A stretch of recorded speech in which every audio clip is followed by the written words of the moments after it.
kölgesine sığınmış bugün. Sədaqət, dəyanət, məhəbbət Allah. Yalan hakim olup böhtan gözetçi, çürüyür zindanda həqiqət Allah. Eğri eğrili yeridir daşa, keçib eğrilikle hamıdan başa.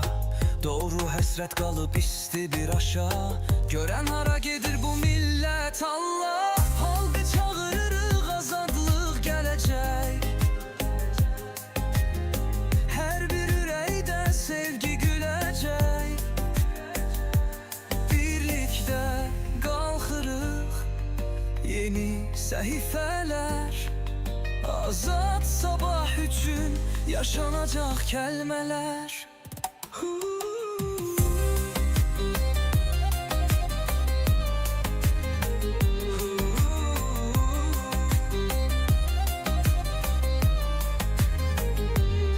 Həftələr dəyişdi, günlər dəyişdi, tərəflər dəyişdi, yönlər dəyişdi, qiblələr dəyişdi, dinlər dəyişdi.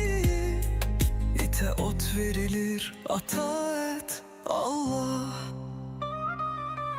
Ünvanı değişip rezalətində, qaymaqda satılır şor qiymətində. İndi sədaqətin səltənətində əyləşib hökmedir xəyanət Allah. Halqı çağırıq, azadlıq gələcək, hər bir ürəkdə sevgi güləcək. Birlikdə qalxırıq yeni səhifələr, azad sabah üçün yaşanacaq kəlmələr.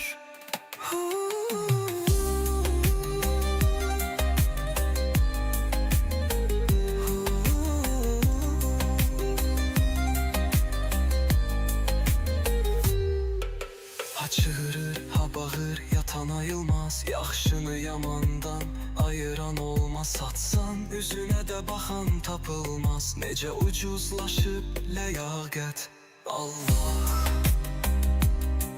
Yalanlar həqiqət qiyafəsində, yeklək cövlan edir şeşxanənəsində. Oğrular eğrilər zəmanəsində, eğrilik sayılır fərasət Allah.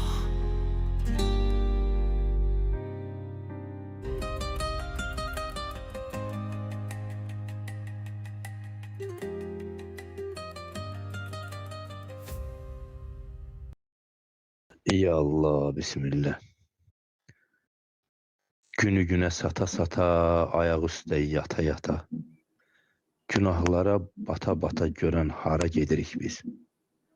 Görən hara gedirik biz? Deyənmirik sözün düzün, açanmırıq haqqın gözün.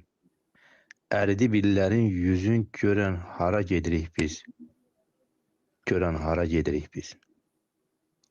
Dərddən əyilib belimiz, gödək olubdur dilimiz. Düşməndə qalıb elimiz, görən hara gedirik biz? Görən hara gedirik biz? Əsiriyik pulun, malın, gözümüzdə pərdə qalın. Başımız boş, əli yalın, görən hara gedirik biz? Görən hara gedirik biz? Qorxaq kimi sayımız çox, yaltaqlıqda tayımız yox. Minimiz az, birimiz tox, görən hara gedirik biz? Görən hara gedirik biz? Görən hara gedirik biz?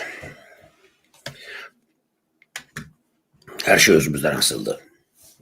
Hara gedəcəyimiz özümüzdən asıldı. İnşallah ələ verib azadlığa doğru çapacağıq, mütləq çapacağıq. Bu rejim mütləq çökəcək. Biz mütləq qalib gələcəyik. Onu heç kəsin şübhəsi olmasın. Yeter ki bu Azər Friedman eşitdiklərinizi bəyənəsiz, paylaşasız, daha çox insana çatdırasınız ki, bizim apardığımız bu işdən xəbərdar olsunlar.